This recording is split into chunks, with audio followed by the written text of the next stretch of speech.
નમસ્કાર મિત્રો, હું છું કિશોર વાઘેલા. આપ સૌનું હાર્દિક સ્વાગત કરું છું આપણા નવા વિડીયોમાં.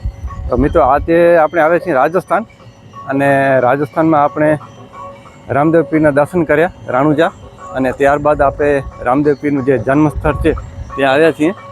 અને હાલ આપણે સામે તમે જોઈ શકો છો આ મંદિર આવેલું છે. તો આ છે રામદેવ પીર બાબાનું અહીંયા જન્મસ્થળ, અને આપણે અહીંયા દર્શન કરીશું અને મંદિર પણ જોઈશું. સરસ મજાનું રાજસ્થાની પથ્થરોથી બનાવેલું છે.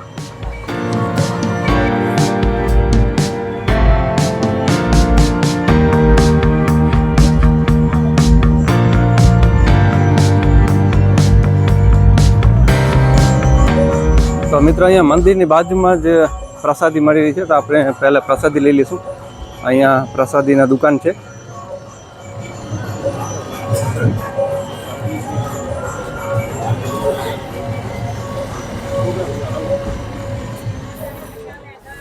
તો મિત્રો, આજે આપણે આવી ગયા છીએ રાજસ્થાનમાં રામદેવ પીર બાબાનું જન્મસ્થળ, જન્મભૂમિ.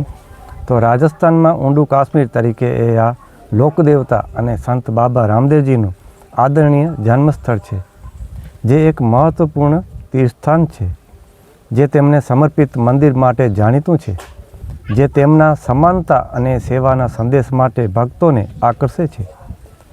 ખાસ કરીને તેમના વાર્ષિક મેળા દરમિયાન ઊંડું કાશ્મીર મૂળ સ્થાન છે, પરંતુ મુખ્ય મંદિર જ્યાં તેમને સમાધિ લીધી તે રામદેવરા, જેસલમેર જિલ્લો ખાતે છે, જે તેને બાબા રામદેવજીના જીવન અને વારસા પર કેન્દ્રિત યાત્રાધામનો મુખ્ય ભાગ બનાવે છે, જેમાં બાડમેરના સ્થાનિક મુસાફરી સેવાઓ ઉપલબ્ધ છે.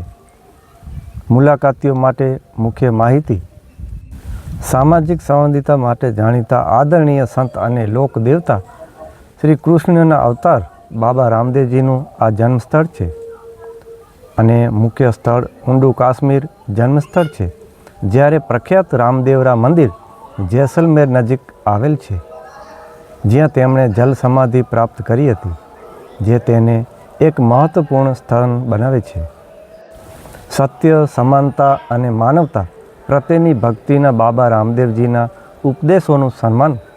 મુલાકાત લેવાનો શ્રેષ્ઠ સમય: ધાર્મિક તહેવારો, ખાસ કરીને ભાદ્રપદ શુક્લ દ્વિતીયા, બાબા રામદેવજીના સમાધિ દિવસ દરમિયાન મોટા મેળાઓ માટે, પરંતુ મુલાકાતીઓ માટે આખું વર્ષ આવવું અહીંયા શક્ય છે. તમારી મુલાકાતનું આયોજન કેવી રીતે કરવું? બાડમેર, જેસલમેરથી શરૂઆત કરો. ઊંડું કાશ્મીર બાડમેર જિલ્લામાં આવેલું છે.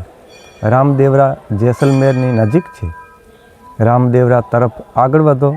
પ્રાર્થના અને આશીર્વાદ માટે મુખ્ય રામદેવરા મંદિરની મુલાકાત લો. ખાસ કરીને તહેવારો દરમિયાન ગતિશીલ હોય છે.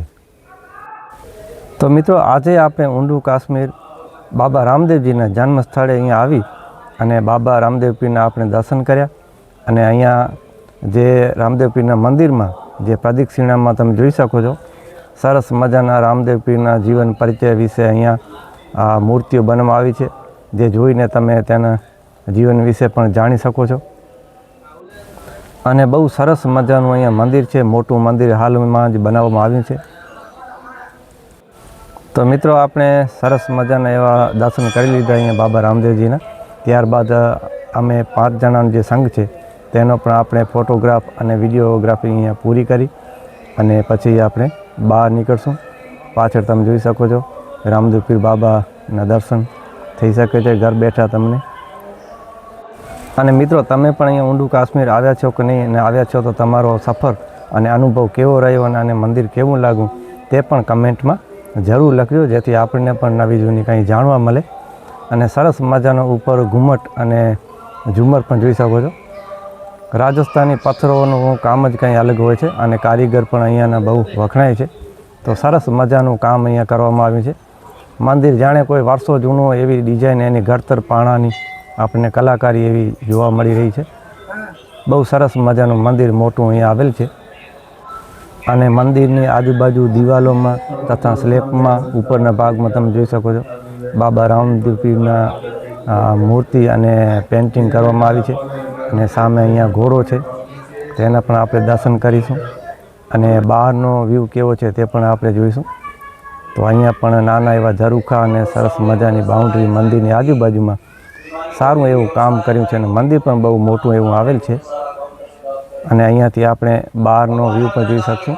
આજુબાજુમાં અહીંયા પાર્કિંગ સુવિધા પણ સારી છે ઘણી એવી, અને માણસો પણ અહીંયા ક્યાંથી ને ક્યાંથી આવે છે દર્શન કરવા, અને ફોટોગ્રાફી પણ અમુક કરતા હોય છે જે યાદગીરી પ્રમાણે.